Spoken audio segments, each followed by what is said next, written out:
열정과 즐거움이 가득한 7월이 되시길 바랍니다. 라디오 서울이 늘 함께합니다. 강혜신의 오늘의 미국.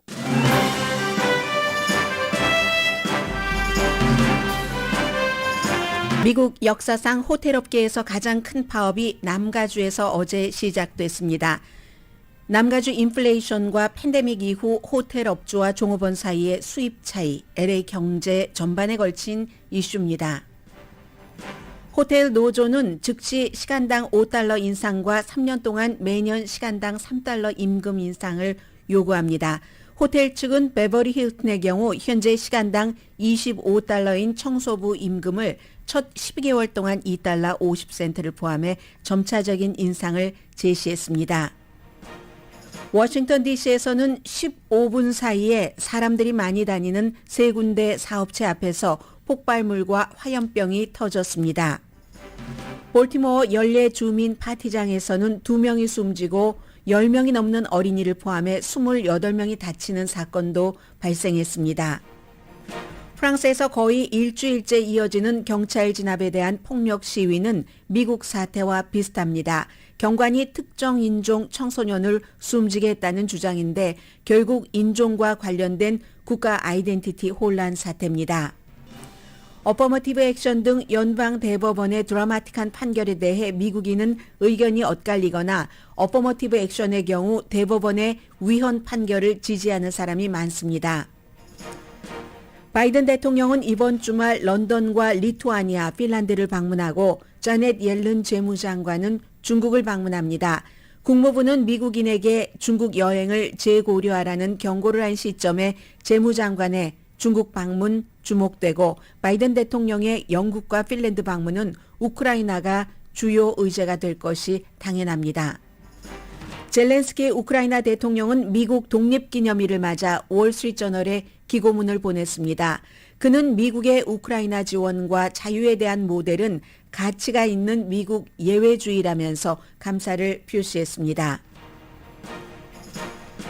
여러분 안녕하십니까? 오늘의 미국 강혜신입니다. 늦었지만 캘리포니아주에 여름이 오고 있습니다. 언제 끝인가 싶게 아주 완전히 푹 젖어 있었던 겨울이 거쳤고 그리고 이제 추웠던 봄 지나갔습니다. 기온이 그 주말부터 올라가고 있는데 지금 캘리포니아주의 관계 당국에서는 모든 사람들에게 경고를 내리고 있습니다. 이제 이렇게 되면은 산불 위험도 있고요. 해서 또 불꽃놀이가 있기 때문에 어젯밤에도 왜 어제부터 불꽃놀이를 하는지 못 주무신 분들 계실 겁니다. 밖에서 먹고 즐기기 아주 좋은 날씨인데 산불 위험도 높은 날씨입니다. 저는요. 오늘 아침 한 5시 10분경까지 착각을 했습니다. 오늘이 이제 휴일이라고 생각을 한 겁니다. 보통 이제 미국이 그 휴일이 내셔널 할러데이가 뭐 화요일이거나 뭐 목요일이거나 그럴 때는 금요일로 미루거나 화요일을 월요일로 당겨서 쭉 그 할러데이를 이어주죠.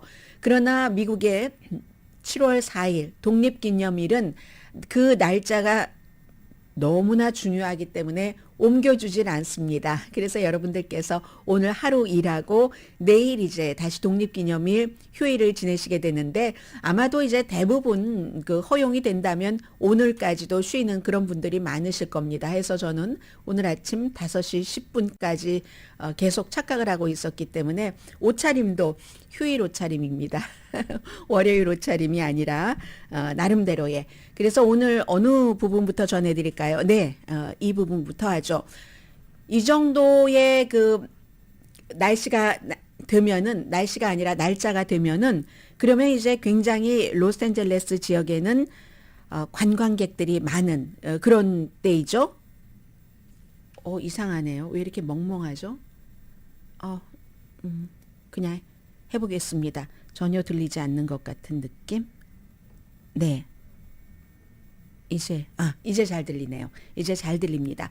관광객들이 굉장히 많이 오는 시점입니다. 팬데믹 이후에 팬데믹 이전까지 2019년까지 그 정도의 관광 이런 것이 올라가진 않았지만 호텔 업계가 거의 90% 정도는 회복을 했습니다. 로스앤젤레스 인근을 포함을 해서. 그런데 이제 로스앤젤레스 인근의 호텔 가장 큰 노조가 파업을 했기 때문에 이건 이제 뭐 전국적으로 그림을 볼 수 있고요. 남가주에는 당연히 전체적으로 영향을 미치고 왜 이분들이 파업을 하는가, 왜 또 호텔 측에서는 돈을 올려주지 못한다고 하는가, 그런 모든 것들을 경제와 연관시켜서 볼 수가 있는데요. United Here Local 11 Union이 32,000명 멤버가 있답니다. 남가주에서. 남가주하고 애리조나 합쳐서. 지난달에 이제 파업을 하기로 투표를 했고 시기는 가장 바쁜 시기에 호텔 업주들 뭐 겪어봐라 이거겠죠. 딱 이 시기를 결정을 한 것은 독립기념일 연휴에 임금과 베네핏, 노조가 파업을 할 때 전통적으로 내놓는 그 같은 이제 이슈입니다. 60군데 호텔과 뭐 계약이 금요일 자정에 끝났고요. 그래서 이제 어제부터 로스앤젤레스와 오렌지 카운티에 15,000명의 요리사, 뭐 벨보이, 서비스, 룸 서비스 하시는 분들, 디시워셔, 그리고 프론트데스크 직원들도 전부 파업을 하는데 인터컨티넨탈 로스앤젤레스 다운타운에 있는요. 그리고 인디고 호텔도 이제 합쳐서 뭐 많은 사람들이 파업을 했고 LA 그 라이브에 있는 메리어트 호텔도 마찬가지고요. 뭐 마주보고 있잖아요. 인터컨티넨탈과. 그리고는 뭐 여러분들께서 상상하실 수 있는 유명한 뭐 산타모니카의 어떤 호텔, 무슨 뭐 더블트리, 뭐 힐튼 호텔이라든가 빌트모어, 뭐 로스앤젤레스, 뭐 라구나 클리프, 뭐 너무너무 많은 호텔 피게로아, 그 피게로아 길에 있는 이런 호텔들 전부 영향을 받습니다. 웨스트 LA의 뭐 W 호텔이라든가. 노조원들은 우리가 팬데믹 그 이후에 얼마나 어렵게 일을 하고 지금도 돈 때문에 어느 정도의 고통을 받는가 하는 것을 강조합니다. 아마 보통 사람들도 비슷할 것 같습니다. 인플레이션이 워낙에 높기 때문에 지금은 이 노조의 주장입니다. 오너의 탐욕 때문에 팬데믹 때는 팬데믹 때문에 뭐 일도 못했었고 시간당 임금을 받으시는 그런 분들이 봉급을 받는 분들이 아니라 그랬었는데 지금은 오너의 탐욕 때문에 이렇게 90%까지 올라왔으면 우리에게 뭘 좀 잘해줘야지 하는 주장들입니다. 임대료가 너무 비싸서 멀리 이사를 가야지 되고 그러다 보니까 좀 처음에는 좌절하다가 분노하다가 살 수가 없네. 당장 임금 올려주세요. 하고 시위를 하는데 4월부터 협상은 했습니다. 그 협상이 되지 않아서 파업까지 간 건데 노조 측에서는 즉시 시간당 $5를 올리고 그리고 앞으로 3년 동안 매년 뭐 시간당 $3씩을 올려라. 이렇게 해서 전체적으로는 뭐 임금이 한 40%가 오르고 베네핏이 28%가 오르는 거랍니다. 헬스케어 이런 것들 합쳐서요. 지금 몇 시간 동안 출퇴근하는데 시간을 쓰고 또 개솔린이 비쌀 때는 엄청나게 힘들고 브렌다 멘도자 씨가 로스앤젤레스 타임스와의 인터뷰에서 하는 얘기입니다. 애플밸리에 지금 사시는데 그 전에는 코리아타운에서 살았다. 뭐 이 얘기입니다. 그래서 인터컨티넨탈의 경우는요. 팬데믹 기간 중에 인원을 감축했고 그 전에는 뭐 800명이 일하던 것을 지금 500명이 일한답니다. 일은 늘어났죠. 그래서 2사람, 3사람 몫을 하는데 호텔은 거의 팬데믹 기간 동안에 줄어들었던 관광객 등등 90%를 회복했는데 왜 우리만 2사람, 3사람 몫을 일해야지 되는가. 이게 이제 노조의 얘기입니다. 호텔 측은 우리는 뭐 다 협상은 하겠다. 이렇게 얘기를 하면서 우리도 마찬가지다. 물가가 많이 올라가서 운영비가 얼마나 많이 들어가는지 아느냐. 그러니까 이렇게 하자. 시간당 뭐 즉시 $5 올리는 게 아니라 그 딱 반인 그 사이에서 어디선가 조정이 되겠죠. $2 50센트. 첫 12개월 동안은 그 이후에는 4년 동안 뭐 $6 25센트를 올리는 우리 이 정도로 하자라고 얘기를 합니다.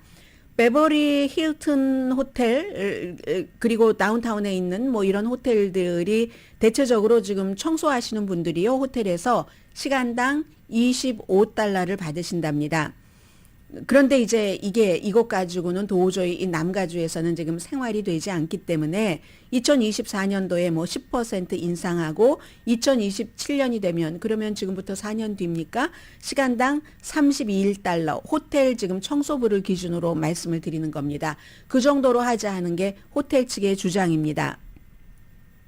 정치인들은 어떻게 반응하느냐면요.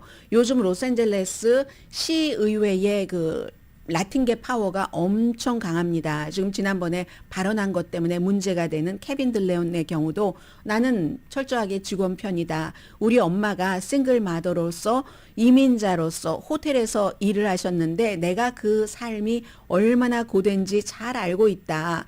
그리고 이 로스앤젤레스 같은 경우는 관광 오시는 분들이 많기 때문에 호텔 근로자들이 그야말로 척추다. LA 경제에. 뭐 호텔 근로자뿐만이 아니라 다 마찬가지가 되겠지만요. 그런데 이 호텔에서 일하시는 분들을 소모품으로 생각을 한다라고 얘기를 합니다.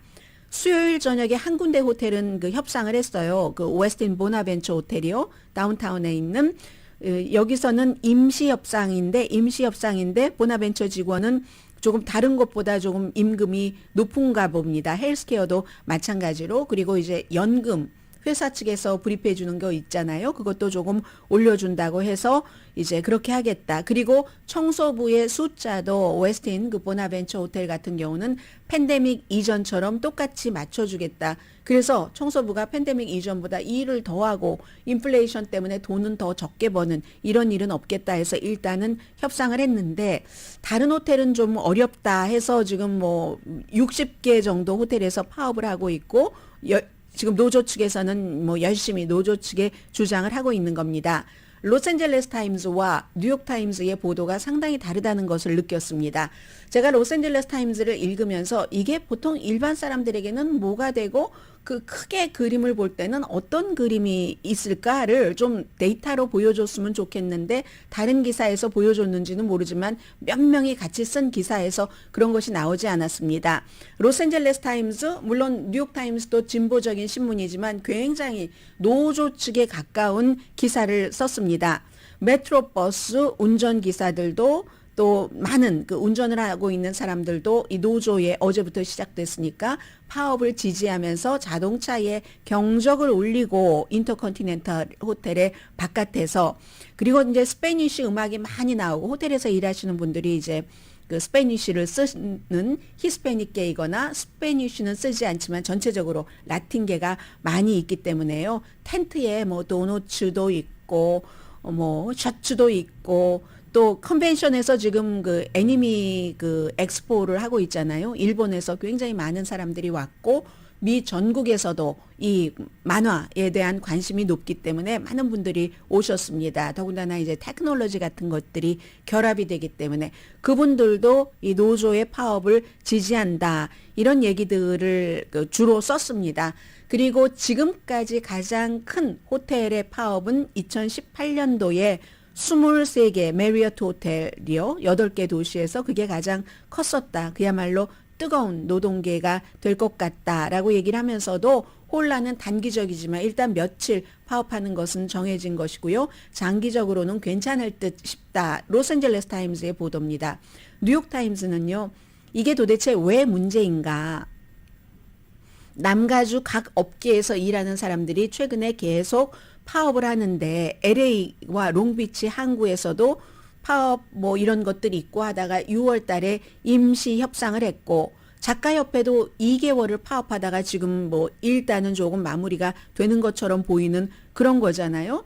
그래서 이런 것들이 얼마나 남가주가 물가가 비싼가 하는 것을 알려준다고도 얘기를 하고 또 휴거 소토 마티네즈 시의원 자체가 이 노조의 파업을 조직을 했다. 시의원인데 이런 얘기를 하고 있습니다. 홈리스가 따로 없다. 생활비가 너무 비싸기 때문에 이 시의원이 그런 얘기를 하고 있고요.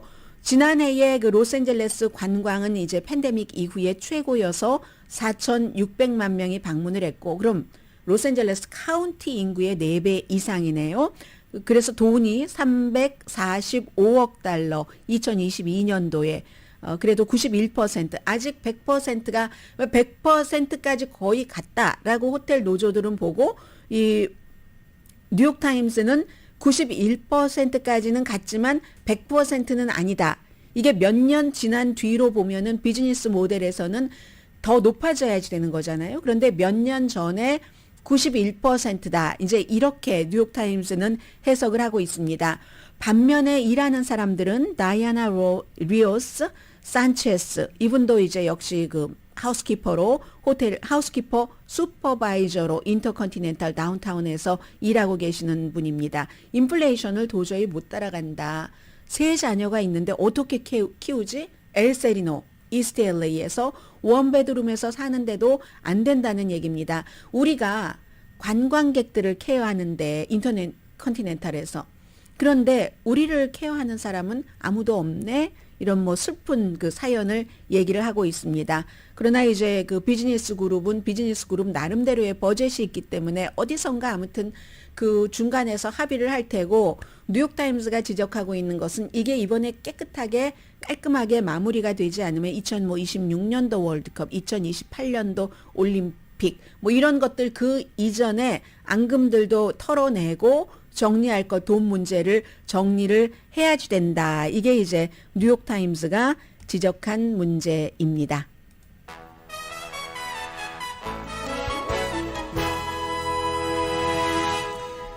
오늘의 미국은 전문가가 추천하는 이민법, 가정법 전문 제인정 종합법률 사무소, 총 20억 달러 승소, 교통사고와 상해 전문 브라이언 타필라와 CG 변호사 그룹 공동 후원입니다.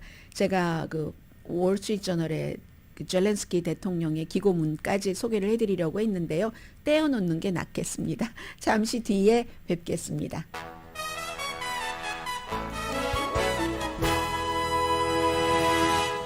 늘 보는 건데도 혼돈할 때가 있었고 그리고 어차피 타이밍을 놓쳤으면 이 코드 음악 안 해도 되는데 또 코테어 습관상 하게 되는 하면서 그 중간에 안 해도 되는 걸 왜 했을까라고 자책하게 되는 차라리 그걸 느끼지 못하면 더 좋을 텐데 인간의 생활이라는 패턴이 그렇게 돌아가죠.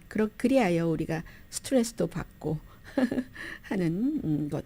이게 이제 그 독립기념일 그 연휴다라는 기분이 상당히 많은데 워싱턴 DC에서는 북쪽에서요. 어제 그 15분 동안 그 15분 사이에 사업체 3군데 아웃사이드에서 폭발물이 터지거나 화염병이 터졌습니다. 새벽 4시 30분에 트로이스트 뱅크라는 곳 ATM 머신 앞에서 폭발물이 터졌다고 하는데 이제는 ATM 머신도 함부로 못 가겠고요. 이거 어떻게 돼야지 되는 일이죠. 그리고 6분 뒤에는 나이키 스토어 밖에서도 역시 폭발물이 터졌습니다. 9분 뒤에 세이프웨이 스토어 앞에서 화염병이 터졌습니다. 굉장히 사람들이 많이 가는 곳이잖아요. 워싱턴 DC에 살고 계시는 분들은 그 은행을 이용을 하실 테고 나이키 젊은이들이 얼마나 좋아합니까? 세이프웨이 우리가 물건 사러 가야지 되잖아요. 그로서리 스토어. 그런데 다행히도 새벽에 이렇게 한 것을 보면은 사람을 일반 대중을 다치게 하기 위한 목적은 아니었다는 것을 짐작은 할 수 있고요. 모두 데미지를 입었죠. ATM 머신 앞에도 전부. 그런데 용의자가 자동차를 타고 도망쳤다고 하는데 상업용 기반을 목표로 한 것 같다. 사람이 목표는 아니다. 그리고 또 하나는 모두 문을 닫은 새벽에 일어났으니까 부상자가 없는 것도 당연하고요. 지금 워싱턴 DC 경찰과 폭발물 전담반 등은 2만 달러 현상금을 걸었습니다. 뭐 골드 내지는 그 샴페인 색깔의 에큐라 TL 메릴랜드 번호판을 달고 있는 자동차라고 하는데요. 이런 거 보면은 시대가 변하면서 어렸을 때 우리가 이제 집에 막 대문을 두드렸다가 벨을 누르는 것을 했다가 그러면 너무 재밌어서 막 벨 누르게 하고 그때는 게임도 없고 컴퓨터도 없고 하니까 막 도망치고 어떤 때는 주인한테 막 잡혀서 막 볼기도 맞고 하잖아요. 그런 것이 이제는 화염병, 폭발물, 인터넷 등등에서 다 만드는 것을 쉽게 가르쳐 주기 때문에 이렇게 됐습니다. 그래서 예전에는 기껏해야 정말 야단 맞고 어유 이거 우리 엄마한테 얘기하시면 어떡하나 또 야단 맞는데 걱정하는 이런 정도였는데 지금은 사람들이 다치고 심지어 생명까지 딱 중단할 수 있는 이런 것을 이게 뭐 놀이인지 무엇인지 그 개념 자체는 모르겠습니다만은 시대가 변하니까 더 선한 게 아니라 포악하게 변하잖아요. 볼티모어 지역에서도 2명이 그 숨졌고 이번엔 이제 총입니다. 아마 경찰은 한 명이 아닐 것이라고 봅니다. 총 쏜 사람이. 왜냐하면 28명이 다쳤는데 일부는 뭐 걸어서 병원에 갔고 일부는 앰뷸런스 타고 갔고 9명은 아직도 9명 입원해 있고 중태고 13살에서 32살. 그런데 반 정도는 18살 미만이거든요. 다친 사람이. 숨진 사람은 18살 여성 현장에서 20살 남성 병원에서 숨졌고 이게 동네 블록 파티라고 있잖아요. 그냥 동네 파티를 하다가 토요일부터 파티가 시작돼서 일요일 12시 20분 아이들도 이제 뭐 다 섞여 있었겠죠. 그래도 젊은 사람들이 많이 갔네요. 볼티모어 남쪽 브루클린 홈스 지역. 그래서 이제 이 파티 이름이 브루클린 파티라고 이름이 볼티모어인데도 그렇게 붙여져 있고요. 그러니까 이제 계속 미국에서 이제 연휴다 하면은 이런 일들이 너무 많기 때문에 오늘도 마찬가지죠. 내일까지 독립기념일 연휴에 불꽃놀이도 있고 많은 사람들이 모이니까 여러분들 그 신경을 쓰시는 것 요즘 자동적으로 신경이 쓰여지시죠? ATM 머신 앞에서도 딱 폭발물이 터지고 하는 시대니까요.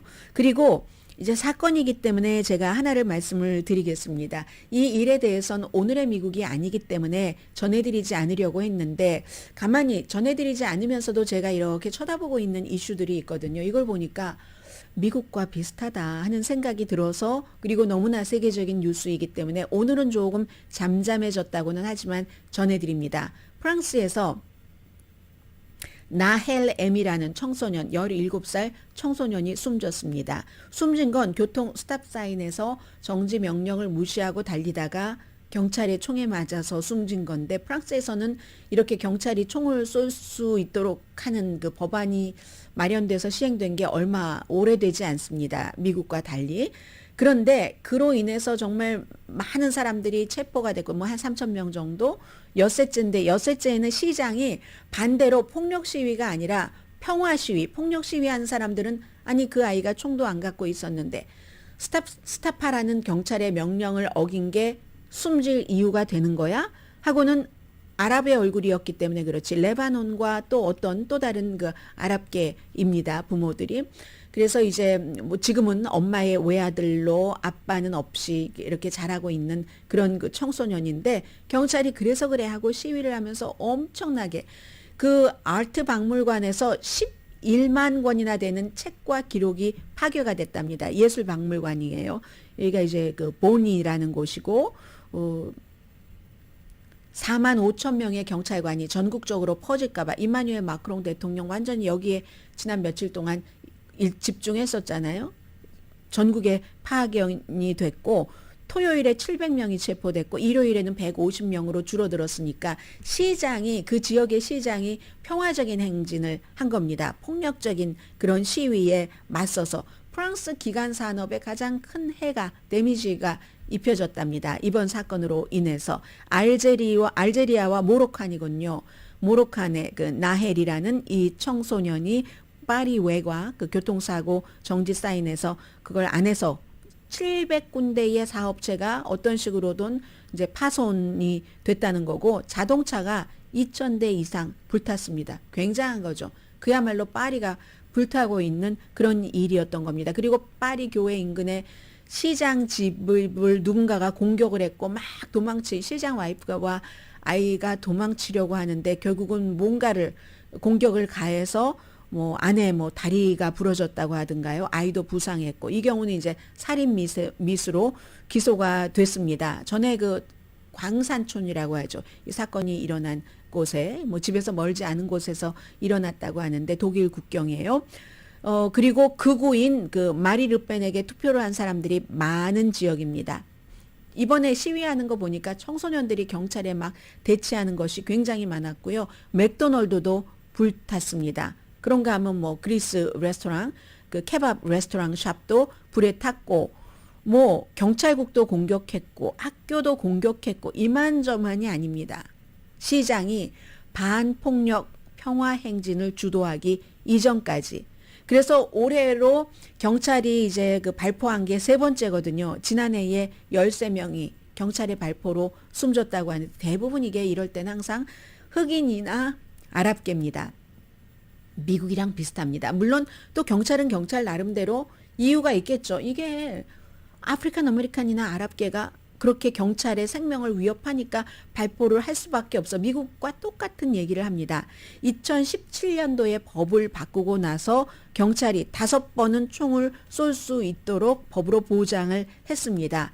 주로 이제 실업률이 높고 범죄율이 높은 지역에서 가난한 파리 외곽 지역에서 불안감이 높아지고 경찰에 대해서 막 대항을 하고 경찰이 이렇게 대응을 할 수밖에 없는 그런 것. 그런데 2017년도에 경찰이 누군가에게 발포를 할 수 있다 하고 법으로 보장을 하고 나서 경찰의 발포가 5배가 증가했다는 건데 그 법 자체가 조금 모호하다고 얘기하시는 분들도 많습니다.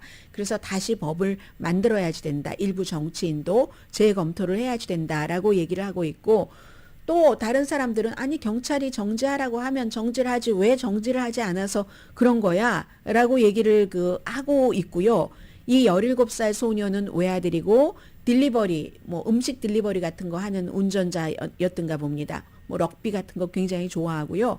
대학에 입학을 하기는 했는데 전기 기술자가 되기 위해서 그런데 여러 가지 먹고 살기도 힘들고 등등의 이유로 출석률이 굉장히 낮았고 문제는 있었답니다. 전에도 교통정지 이런 것과 관련해서 문제는 있었지만 범죄 기록은 없다는 것이고 경찰에 출두를 할 날짜가 얼마 되지 않은 것 같아요. 역시 정지 명령을 이제 어긴 것으로 그렇다고 무슨 마약 거래를 했다던가 아니면 무슨 청소년 범죄에 깊숙이 폭력 범죄에 개입했다던가 이런 건 아닌데 화요일에 엄마에게 9시쯤 엄마에게 키스하고 나가다가 일하러 가다가 일을 하러 가는데 자동차가 노란색 벤츠였다고 하거든요. 벤츠도 연도수가 있고 하니까 그리고 그 자동차 안에는 다른 사람들도 2명인가가 타고 있었는데 어쨌든 무기는 없었습니다.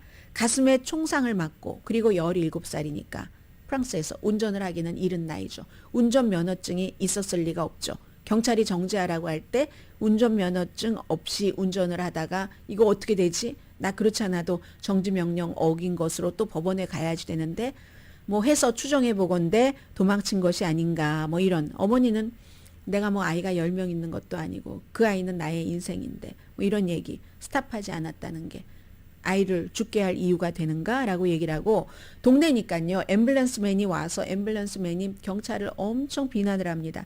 내가 이 소년을 아는데 마치 무슨 동생처럼 아는데 너무 친절한 아이고 다른 사람에게 도움이 되는 아이였는데 누구에게도 폭력을 쓰지 않았다. 이렇게 이제 얘기를 했고요. 결국은 이게 프랑스에서는 아랍인의 얼굴이기 때문에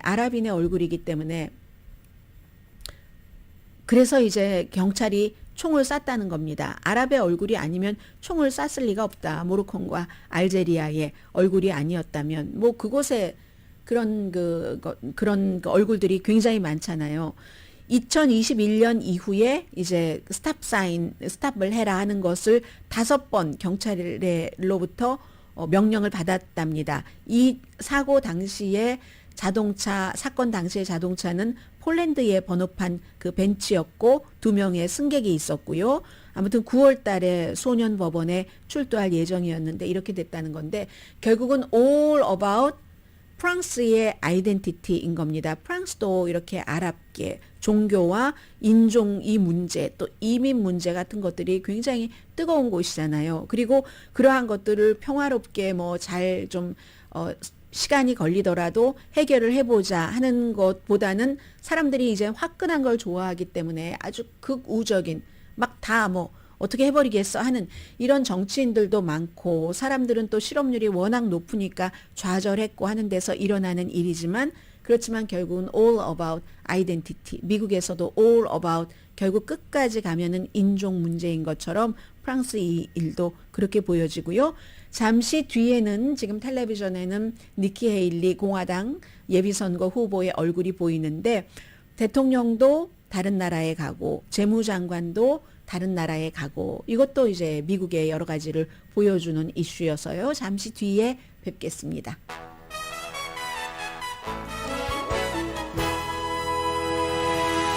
라디오 서울 방송 오늘의 미국 듣고 계십니다. 텔레비전 선전에서도 지글지글 바베큐하는 선전이 많이 나오네요. 내일 펼쳐질 그럴 모습이기도 하고 주말에 이미 경험하셨던 이슈 이슈?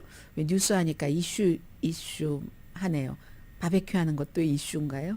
그럴 수 있겠네요. 요즘은 뭐 찰콜에서 나오는 뭐 오염 뭐 이런 얘기들 많이 하니까 집에도 인덕션이냐 아니냐에 따라서 그런 얘기 하니까 그럴 수도 있을 것 같기는 한데요.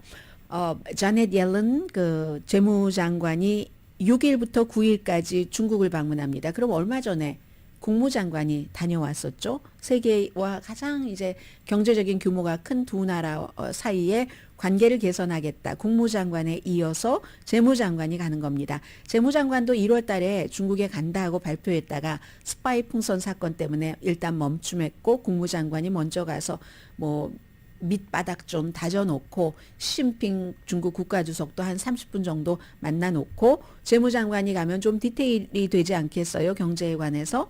재무장관은 시진핑 국가주석을 만날 계획은 없다고 합니다.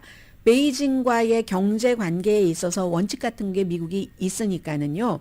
베이징이 이제 다른 나라에 대해서 너무 경제 압박 같은 것을 한다. 이런 우려한다는 것도 전하고 하기는 하되 이제 덜 하게 되겠죠. 그럴 경우는 그런 경우. 그리고 바이든 행정부의 해외 투자에 대해서도 인공지능 산업 등등과 뭐 관련 그런 거 하면은 경쟁할 건 경쟁하고 기후 변화에 대해서는 두 나라가 협력을 해야지 되니까 그런 또 제일 중요한 건 국무장관이나 재무장관이나 중국에 대해서는 똑같습니다. 우리가 소통을 끊지 않고 연결을 하고 있다. 왜 그런 그림 있잖아요. 딱 손가락과 손가락이 딱 이렇게 마주치는 천상의 손가락과 이런 이 컨택 포인트는 이어가야지 되겠다. 이게 목표라고 지난주에도 그 MSNBC 방송과 인터뷰에서 굉장히 강조를 하더군요.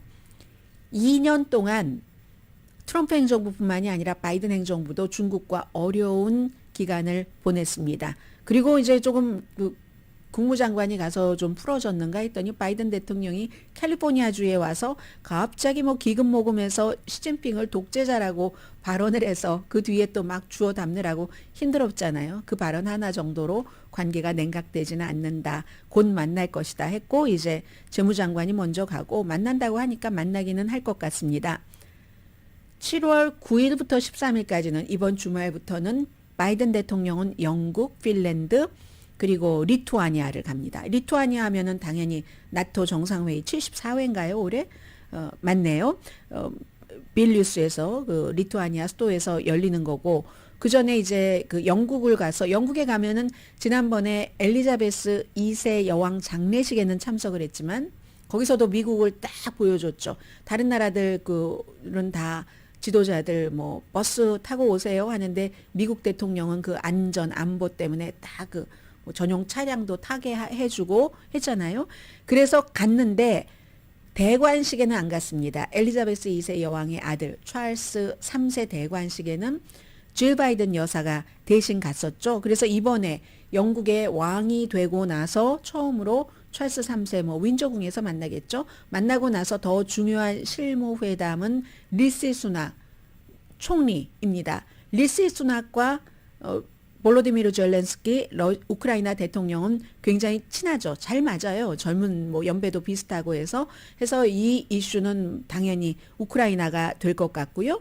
물론 뭐 지난번에 얼마 안 됐는데요. 리시 수낙이 워싱턴을 이틀 동안 방문해서 브렉시트 이후에 영국의 경제 또 뭐 인공지능에 대해서 우리가 어떻게 대처할 것인가도 얘기를 했지만 그때도 우크라이나가 핫버튼이었잖아요. 아마 지금도 마찬가지가 될 테고 74차 나토 총회에서도 당연하겠죠. 그리고 마지막에 13일에 미국 대통령이 그 핀란드 수도 헬싱키를 갑니다. 여기도 마찬가지 아니에요? 우크라이나 전쟁 이런 문제. 여기선 이제 미국과 뭐 북극 리더의 그 정상회담이 있는데 우크라이나죠. 젤렌스키 대통령이 이번에 반란이 있고 이제 열흘이 지났습니다. 금요일 토요일에 거쳐서 있었으니까 한 주일 전에 지난 것을 얘기를 하면서 모든 사람들이 공통적으로 푸틴이 약하다는 것을 보여줬다는 거고 또다시 젤렌스키 대통령이 말하기를 나라의 그 러시아 자체의 안전도 관리하지 못하는데 이렇게 얘기를 하면서 조금 더 세게 지난번에 했던 얘기를 크림반도 되찾지 못하고 평화 없다. 아주 지금까지는 강하게 나가는 거예요. 지금 반란 용병 바그너와 용병 대장 프리고진 완전히 그 푸틴이 반란을 일으켰어도 어떻게 하지 못하고 있는 입장이기 때문에 나중에는 어떨지 모르지만 이때 이제 딱 차고 들어가서 뭔가를 잡기를 원하는 그런 것이고 러시아 반란에 대해서는 중국도 간만 봤습니다. 그 반란이 완전히 어떻게 수습되느냐 끝나기 전까지. 우크라이나를 쳐들어가기 며칠 전에 시진핑과 푸틴이 만나서 전폭적인 우리는 친구야라고 했는데도 막상 세계의 지도자들도 푸틴이 강한 거 아니야? 뭐 저 정도 반란 가지고 이렇게 확신을 못하고 있는 거예요. 다른 나라 뭐 카자흐스탄도 마찬가지였고 터키의 에르도안 대통령도 그랬고 끝나고 나서야 중국은 러시아 지도부를 지지한다고 했지 블라디미르 푸틴 러시아 대통령을 지지한다고 하지 않았습니다. 그래서 그 반란 사태는 아직도 지금 진행 중이라고 보시는 게 옳고요. 지금은 푸틴이 용병들도 국방부로 계약하고 들어와라. 프리고진도 벨라루스로 가라 했지만 언제 어떻게 될지 알 수가 없는 그런 상황이고 주말에 그 패기 누난이라는 월스트리트 저널의 칼럼니스트가 아주 재밌는 칼럼을 썼는데 쭉 여러 가지를 전망하면서 푸틴이 이렇게 해도 나는 놀라지 않을 거야. 이 프리고진을 국민적인 영웅이기도 했으니까 정규군이 못하는 걸 막 해서 도시들을 바흐무트를 포함해서 많이 가졌잖아요, 러시아가. 그러니까 화해를 하는 거예요. 지금까지는 공개적으로 프리고진 이름을 부르지 않잖아요. 공개적으로 딱 서로 화해를 하고 그러니까 다시 일하지 하고 딱 아주 중요한 포스트에 우크라이나에 가서 막 전승보를 울리게 한 뒤에 그 뒤에 비극적인 사건이 일어났습니다. 누군가가 이제 그 피스톨로 프리고진을 살해한다는 거예요. 그리고는 용맹스럽게 전쟁터에서 전사했습니다 하고는 모스크바에 가서 국장 비슷하게 치러주면서 푸틴이 조사까지 하는 식으로 프리고진을 쳐낼 것이다. 그래도 나는 안 놀랜다. 이렇게 얘기를 하는 것도 봤는데요. 그 문제도 지금 여전히 굉장히 복잡한 거고요. 오늘 이제 오후 4시에 로스앤젤레스 시간으로 젤렌스키 대통령이 CNN 방송과 인터뷰를 한답니다. 그런 일이 있고요. 오늘 이참에 젤렌스키 대통령이 월스트리트 저널에 쓴 기고문을 조금 전해드릴까요? 주말에 어제 있었던 건데요. 해피 버스데이 아메리카 이렇게 했고 예전에 1976년도 7월 4일 그때의 현상을 이렇게 그린 이런 것을 실었던데 미국의 건국자들은 개인의 자유와 정치의 다원성을 추구를 해서 자유와 독립을 이뤄냈다. 이런 얘기입니다. 폭정을 없애려는 그 티라니를 없애려는 인류 역사상 가장 위대한 성공한 시도가 미국의 독립 몇 세기에 걸친 복종을 깨트리는 그리고 새로운 타입의 국가를 세웠다는 거예요. 모든 사람은 동등하고 자유롭다는. 그래서 미국의 자유와 독립 1976년 7월 4일 축하합니다. 10년 전에 러시아의 보스가 쓴 글을 얘기를 하겠습니다. 러시아 보스가 누구겠어요? 10년 전에도 이 젤렌스키 얘기예요. 미국은 예외 국가가 아니다. 기분 나쁘게 막 이러면서 미국 예외 국가에 대해서 문제를 제기했는데 미국이 예외 국가에 대해서는 아주 떨떠름하게 생각하는 사람들이 많습니다. 스스로 나는 예외야 하면 재수 없죠. 그런데 이렇게 젤렌스키 대통령이 미국은 예외예요 하고 얘기를 해주는 겁니다. 푸틴도 미국이 예외가 아니라고 했지만 독재자는 원래 미국을 미워한다, 부정한다. 미국의 예외주의적인 역할을 인류 역사상 많은 폭군들이 자신들이 막 내가 세계적으로 제일 영향력이 있어라고 주장을 했지만 끝에 가면 그 어느 독재자도 인간 본성에 있어서 다가가는 정치를 하지 못하니까 세계에 영감을 주지 못한다. 그래서 약하고 무너진다. 푸틴도 지금 거의 약해졌다라고 얘기를 하죠. 지금 이 시대에 우리 우크라이나의 예로 봐도 미국 예외주의가 더 필요하다고 얘기를 합니다. 미국의 아주 특별함, 서구 자유 이상. 그리하여 우크라이나를 전폭적으로 지원하는 그런 것에 저희는 감사합니다. 그게 미국 예외주의의 예입니다. 볼로디미르 젤렌스키 러시아 대통령이 어제 오후에 썼던 거거든요. 오후에 올려졌습니다. 월스트리트 저널에 이런 기고문 전해드리면서요. 잠시 뒤에 뵙겠습니다.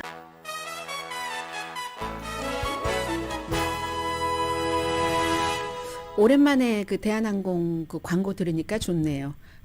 뭐든지 좀 띄었다 듣는 것도 좋고 새로운 게 나오면 좋고 요즘 보니까 뭐 미래관광 저희 그 라디오 서울 방송 오늘의 미국에서 제가 들은 것을 말씀을 드리는 겁니다. 미래관광 그 CM송도 참 새로워서 듣기 좋았고요. 잠시 뒤에 오늘 방송 끝나고 마무리하고 제일 앞에 여러분들께서 들으실 광고가 저는 지금 오늘 처음이 아닌가 싶기도 한데요. 고재득 정신과 병원 처음인 것 같아서 좀 새롭지 않을까 하는 생각이 드는데 네. 자, 지난주에는 굉장히 미국에서 연방 대법원의 여러 가지 그 판결로 들썩였는데 한국 분들이 가장 관심이 많으신 어퍼머티브 액션에 대해서는 당에 따라서 차이가 있지만 과반수 이상이 52%가 이게 ABC 방송과 입소스의 여론조사 결과거든요. 연방 대법원의 판결을 지지한다. 그러니까 대학교에 들어갈 때 인종을 기반으로 해서 평가하는 어퍼머티브 액션은 위헌이다. 이렇게 나왔습니다. 공화당일수록 훨씬 더 많이 무당파는 중간 그리고 민주당은 여기에 반대하는 의견이 많았고요. 성소수자에 대한 것이라든가 아니면 학자금 탕감에 대한 것은 거의 반반이었습니다. 그런데 이제 제가 한 가지 이제 이렇게 주말을 지내면서 들었던 생각은 불과 몇 주일 전까지만 하더라도 엘리나 케이건이라는 민주당 성향이라고도 말씀드릴 수 있죠. 진보인 3명 가운데 1명이 존 로버츠 보수이면서도 연방 대법원의 수장인 존 로버츠 연방 그 대법원장에 대해서 찬사를 보낸 것을 기억을 하거든요. 그의 글은 글이라는 게 판결문 아니겠어요. 아주 깊은 지성이 있고 크리스탈 클리어처럼 맑고 캐다대고 우아하고 또 뭐라고 했던가요? 유머도 있고 문장 자체가 너무나 절제됐다. 이렇게 얘기를 했거든요. 그런데 5주일 뒤에 학자금 탕감 이거 이제 위헌이다라고 판결을 하는 거기에 대해서 이 존 로버츠는 그거 의회가 해야지 된다. 아무리 법 안에서 융통성 있게 활용하는 것이라 할지라도 그것까지는 아닌데 라고 얘기를 했지만 엘리나 케이건은 연방 대법원이 그런 정책까지 우리가 하냐? 그건 기각했어야지 된다. 그 법이 있어서 법 안에서 학자금 탕감을 활용한다고 할 때 잘했으면 칭찬받는 것이고 못했으면 나중에 벌 받으면 된다. 이건 월권이다라고 얘기를 하니까 존 로버츠 대법원장이 아니 우리 내부에서 말하자면 내부 총질 비슷하게 하는 건 연방 대법원에도 안 좋고 나라에도 안 좋아하니까 내가 개인적으로 했나? 연방 대법원이 너무 수위를 넘었다. 절제라고는 시작부터 끝까지 하나도 없어. 이 존 로버츠 대법원장의 판결에 이런 식으로 서로 과잉 어피니언이다 하고 싸우는 겁니다. 그러니까 누구는 연방 대법원에서 그렇게 정치적인 판결을 내릴 것이면 그러면 법복을 벗고 정치를 하셔야지라는 얘기도 나오고 실제로 연방 대법원의 굉장히 보수적인 판결, 특히 낙태라든가 총기 소지의 권한을 무한히 늘려주는 이런 것에 대해서는 연방 상원이 다시 다수당을 공화당이 잡기가 어렵게 하는데 큰 그 역할을 할 것이다. 이런저런 얘기도 있고요. 그러므로 이번에 이제 그 마지막 판결이었잖아요. 지난주가 이번 회기에서 지난 주말이 차라리 쉬는 게 낫다. 여름에 좀 쉬고 10월 달에 또 엄청난 싸움이 있을 수도 있거든요. 쉬는 게 낫다. 이런 얘기를 하는 사람들도 있습니다. 오늘의 미국은 전문가가 추천하는 이민법, 가정법 전문 제인정 종합법률 사무소, 총 20억 달러 승소, 교통사고와 상해 전문, 브라이언 타필라와 CG 변호사 그룹 공동 후원이었습니다. 10시에 좋은 아침, 좋은 하루 방송됩니다. 10월 달에는 미국에서 이제 총기 권리에 대해서 이제 다시 연방 대법원에서 심의하는 케이스가 있고 그 가운데서도 가정 폭력일 때 이때 뭐 총기를 쥐어줘야지 되느냐 말아야지 되느냐 그런 게 있거든요. 핫버튼 다시 나올 것 같고요. 오늘 저는 사실은 저도 뭐 이건 고유명사 같으니까 말씀드릴게요. 스리라차 그 핫소스를 너무 좋아하거든요. 아무리 여기저기 마켓에 갈 때마다 다 찾아봐도 없는데 여전히 지금 이제 조금씩 생산을 한다고 하는데 그게 왜 힘드냐면 레드 할라피뇨 있잖아요. 레드 할라피뇨가 재배하기가 너무 힘들답니다. 사람 손이 다 간다고 하는데 저는 이거 레드 할라피뇨를 해보지 않아서 모르겠는데 식물학자가 플랜트 사이언티스트 이게 더 좀 다가오네요. 뉴멕시코 대학에 그분이 어떤 학자가 얘기를 하는데 할라피뇨가 뭐 손으로 뭐가 어떻게 되기 전에 줄기를 제거해야지 되고 하는데 전 못 알아듣겠어요. 줄기를 제거하는데 어떻게 되나? 그냥 고추는 이렇게 자라고 있잖아요. 하면 우리가 따면 또 자라고 또 자라고 하는데 아무튼 그리하여 아마존 같은 데서요. $120까지 팔린대요. 스리라차가. 강혜신이었습니다.